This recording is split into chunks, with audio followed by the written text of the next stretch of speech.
Assalamualaikum warahmatullahi wabarakatuh. Bismillahirrahmanirrahim. Di saat kita bertemu dengan bulan Rajab, tentu harus ada semangat untuk beramal dengan cara-cara yang baik. Kalau kita perhatikan di 10 hari pertama di bulan Rajab, tentu kita sudah mengerti banyak ibadah-ibadah yang perlu dilakukan. Baik membaca sholawat, membaca al-barjanji, kemudian membaca riba, dan seterusnya. Kemudian yang tidak kalah pentingnya adalah bagaimana kita bisa berpuasa di tanggal 10 di bulan Rajab.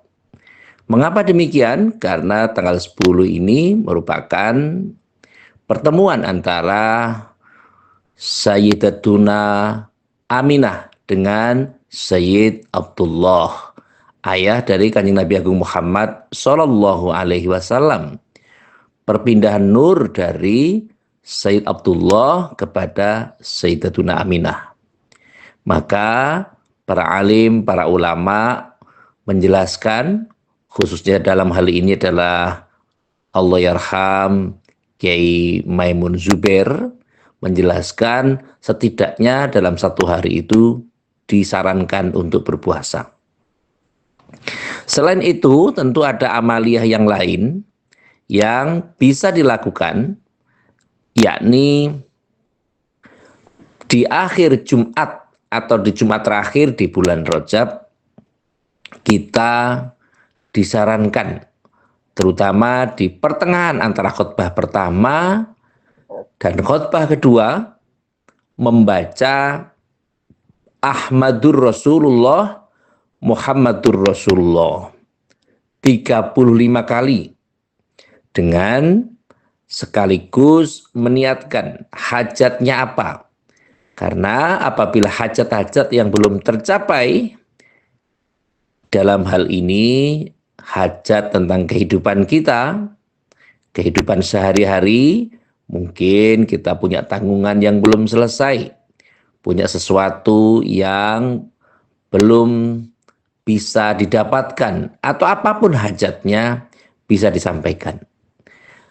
Dan tentu saja membaca ini dikondisikan hendaknya kita harus bekerja sama dengan takmir masjid atau muadzin yang bertugas menjadi Bilal Jumat, khususnya tentu saja yang bertugas pada hari itu. Kalau besok tentu saja di tanggal 24 Rajab 1446 Hijriah, bertepatan dengan 24 Januari tahun 2025. Tentu dimohonkan untuk bisa menertibkan sesuatu. Bilal Jumat diharapkan untuk membaca sholawat yang agak panjang, supaya makmumnya dapat membaca dengan baik. 35 kali tentu bukan angka yang susah, tetapi bagaimana kalau takmirnya belum bisa, atau sholawatnya tidak panjang, atau khatibnya barangkali belum juga mengetahui akan informasi ini? Ya tentu saja jamaah tentu membaca walaupun khatib sudah mulai berceramah, atau khatib yang kedua sudah dimulai. Tetapi kesempurnaannya adalah bahwa ketika Bilal sedang membaca sholawat, maka jamaah lain membaca Ahmadur Rasulullah, Muhammadur Rasulullah, Ahmadur Rasulullah, Muhammadur Rasulullah. Itu bisa dilakukan oleh jamaah Jumat. Lalu bagaimana dengan ibu-ibu yang tentu saja tidak diwajibkan untuk sholat Jumat? Tentu dalam hal ini, sebagaimana para alim memahami, kalau misalnya ada ibu-ibu yang ikut dalam mendirikan sholat Jumat, atau ikut dalam jamaah sholat Jumat, maka setelah kondur atau pulang dari sholat Jumat tidak perlu sholat zuhur lagi. Ini tentu saja menjadi hal-hal yang tentu bisa dikondisikan oleh ibu-ibu, atau ibu-ibu berada di tempat yang dekat dengan masjid.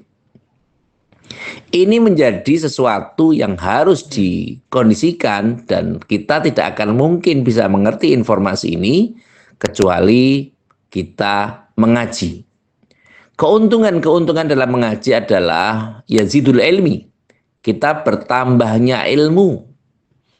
Ilmu keduniaan itu penting, tetapi ingat bahwa kita di dunia ini ya sementara. Tetapi di akhirat itu selamanya. Dunia adalah sesuatu yang serba mungkin, tapi akhirat adalah sesuatu yang serba pasti. Di dalam bulan Rajab ini kita disarankan banyak-banyak untuk menanam kebaikan, banyak-banyak untuk beramal kebaikan. Sebagaimana Rajab itu dari kata hurufnya minimal ada ro, itu rahmat. Rahmat artinya sesuatu yang memberikan, yang diberikan oleh Allah Subhanahu wa taala kepada makhluknya. Kemudian jim itu dari kata jurhul abdi, artinya kesalahan-kesalahan dari umatnya. Ba itu birrullah, bagaimana kita bisa memposisikan antara kesalahan manusia dikepung dengan rahmat dan kebaikan Allah Subhanahu wa taala. Semoga kita bisa mengamalkan, terutama di Jumat terakhir besok ini. Anak-anak kita, saudara-saudara kita, jamaah-jamaah Jumat kita, ahli pengajian kita diinfokan untuk senantiasa mempersiapkan diri untuk Jumat yang terakhir ini dengan membaca yang tadi saya sebutkan. Karena bisa saja ketika dalam kondisi capek berat, kita masuk masjid, masjidnya ber-AC, apalagi kita mungkin duduknya di bawah kipas angin, atau mungkin khotibnya berkhotbahnya terlalu pelan sehingga kita tertidur, nah bangun-bangun sudah komat. Ini sesuatu yang mungkin kita menjadi menyesal, waduh ternyata lupa. Atau kita sudah semangat, tapi ternyata kita lupa dalam membacanya. Atau hal-hal lain, kalau Allah mungkin lupa ya bisa saja, karena al-insan makhal khata' wa nisyan. Manusia itu tempatnya lupa dan salah. Sehingga dalam hal ini patut kita kondisikan untuk bisa mempersiapkan diri dengan baik, kita beramal dengan baik, dan tentu saja ketika sudah kita sholat, jangan lupa membaca Allahumma barik lana fi rajaba wa sya'bana wa balighna ramadhana. Mengapa demikian? Karena bulan Rajab ini bulannya Allah Subhanahu wa taala. Kita harus banyak berpuasa, banyak beramal, banyak menebarkan kebaikan dan hal lain yang baik yang tentu diridhoi oleh Allah Subhanahu wa taala. Sedangkan bulan Sya'ban adalah bulannya Kanjeng Nabi Agung Muhammad SAW, bulannya Rasulullah SAW. Dan puasa adalah bulannya umatnya Kanjeng Nabi Agung Muhammad SAW. Semoga penjelasan singkat ini bisa memberikan pencerahan kepada kita semua dan kita mempersiapkan diri untuk bisa lebih baik dari waktu-waktu. Karena belum tentu kita bisa bertemu di bulan Rajab tahun depan, bulan Sya'ban tahun depan, bulan puasa tahun depan. Kok tahun depan? Mungkin Sya'ban tahun ini juga kita tidak bisa mendapatkannya, kecuali Allah mengizinkan. Maka yang paling penting adalah berikhtiar maksimal untuk mendapatkan ridho dari Allah Subhanahu wa taala. Kita harus mengetuk pintu langit yang sekeras-kerasnya supaya Allah membukakan pintu langit ini dan melimpahkan rezeki yang melimpah kepada kita. Sehingga apabila saat ini kita tertimpa masalah besar, ada hal-hal yang belum selesai dalam kehidupan kita. Mungkin keluarga tidak percaya pada kita. Mungkin kehidupan kita dalam margin yang sangat rendah. Mungkin penghasilan kita jauh dari apa yang diharapkan.